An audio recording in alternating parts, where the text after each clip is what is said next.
Hi, everyone. I am so thrilled to be here with you all today.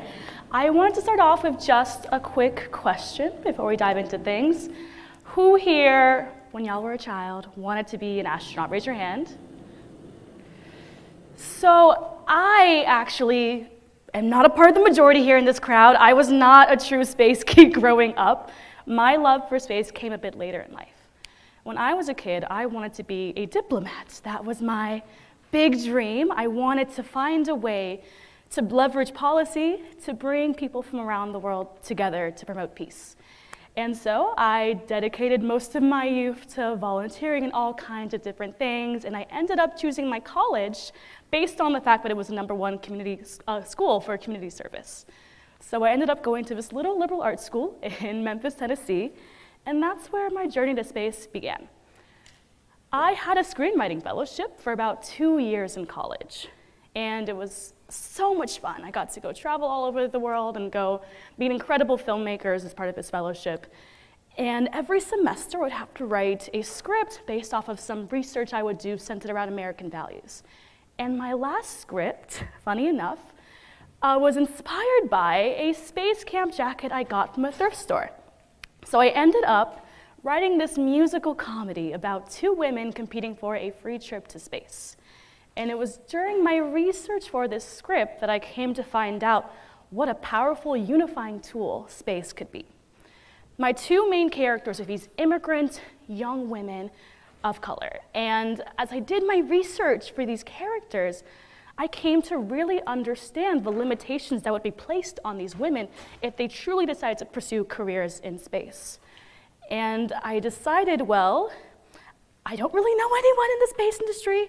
I didn't study anything science related, but maybe because of my past centered around bringing people together and forming community, maybe I could figure out a way to have an impact on this seemingly elusive field.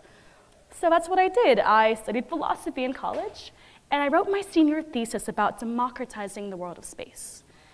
And I decided, okay, you know what? I feel pretty proud of what I put together. I feel proud of these ideas. So how can I actually work to bring this to life? Because again, I still don't know anybody in space.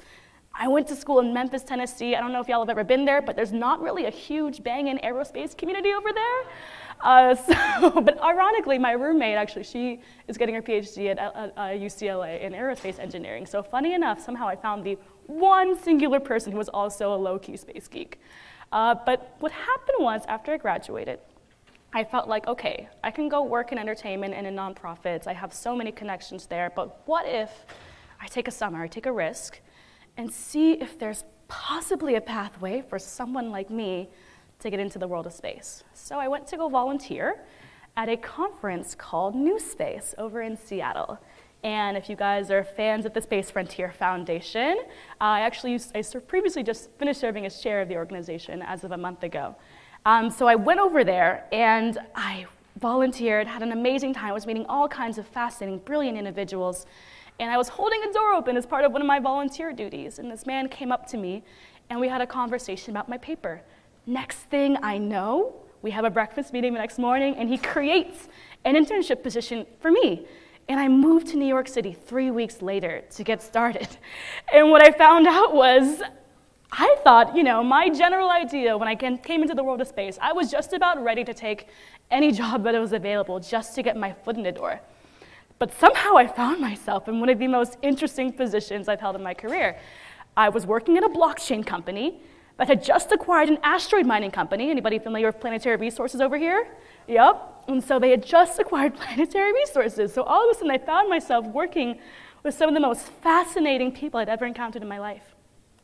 But unfortunately, we were originally going to use this technology, this asteroid mining company, to create a blockchain-focused DAO that would provide really unique opportunities to bring people together. And then crypto winter happened, and we had to pivot, if anyone remembers that, back in 2018.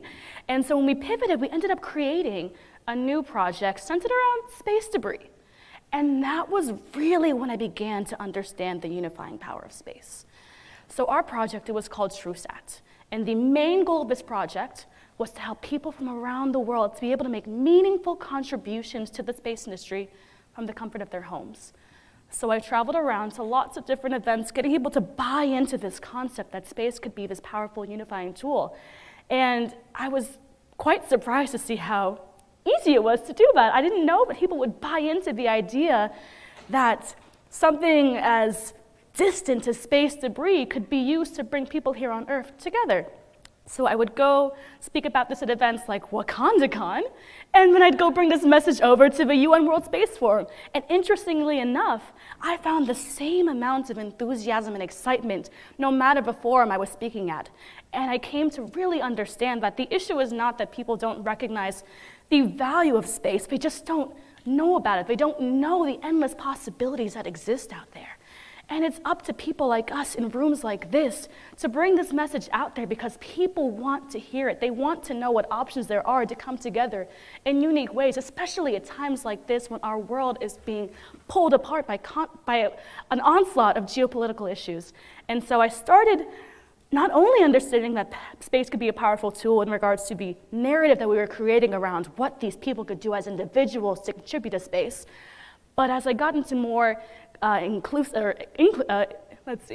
exclusive rooms, I started to really understand the benefits it has when it comes to promoting international cooperation. What I find really unique about space debris and the issue of space traffic management is that when we're all up there in space, we all have to deal with each other, right? We don't have the benefit of borders that keep us siloed. We have to rely on each other. We have to come together. And so I started to reflect on this idea that, whoa, if we can actually figure out how to master getting along with one another up there, maybe we can bring these ideas back to Earth. I think a lot of you believe that we can leverage the power of space to benefit life here on Earth. And I'm sure most of you know the countless ways in which we already do so in regards to climate change and satellites, leveraging that for internet connectivity. But again, most people are unaware of this. So once I started to fully understand just how deeply unaware people were, I started getting out there and trying to educate people on why space matters, promoting this concept of universal space literacy. And I've been able to do that most recently through my work with a nonprofit called Space Prize. We are a new nonprofit that launched just about a year ago, and we are working to enable more young women to participate in the growing space economy. And we're doing that by running international contests where we give away things like zero-G flights and soon analog astronaut missions to young women from around the world in high school and college. And the enthusiasm that I've seen from these young women is kind of incredible, and it's reaffirmed my notion that I think that space can be a powerful unifier. So for instance, we did our first contest in New York City where I'm based, and we gave away a zero-G flight to one girl in every borough.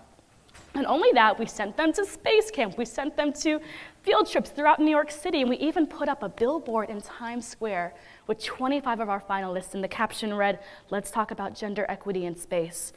And it was interesting because these young women, they were excited enough about this contest and the zero-G flight opportunity, but only about, I would say, half of them were actually interested in space. This contest was actually an essay contest, so we had some folks, who were just joining the competition by chance because their teacher told them about it, but once they actually got plugged into our community, they started biting the space bug. So our winners and our finalists were selected in April of this year.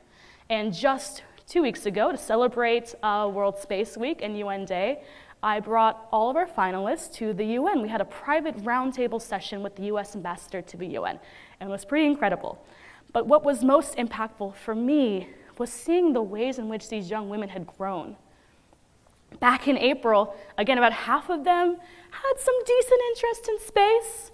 They kind of got the idea of what we were trying to do as an organization to promote universal space literacy and educate the general public on why space matters. But from April to now in October, these young women had turned into true advocates, all of them.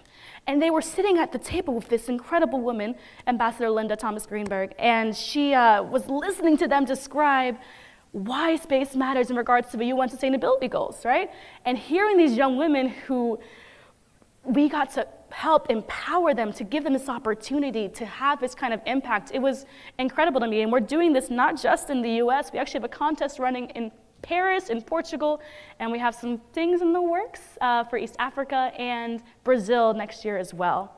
And so now that I've had the privilege of being able to work with these communities to help educate and promote the value of space, I am also now working on a new project called Stardust, which you guys will be hearing a lot more about in the next couple of months. But that is really going to be the culmination of all of these different learnings and such that I've gathered from speaking about the technical value of space, about the way in which it can benefit us when it comes to international politics, and also just the powerful narrative capabilities we can leverage from space.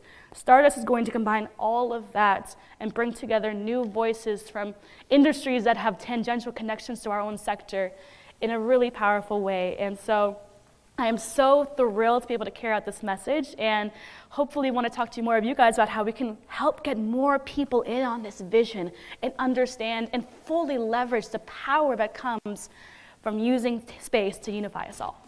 Thank you.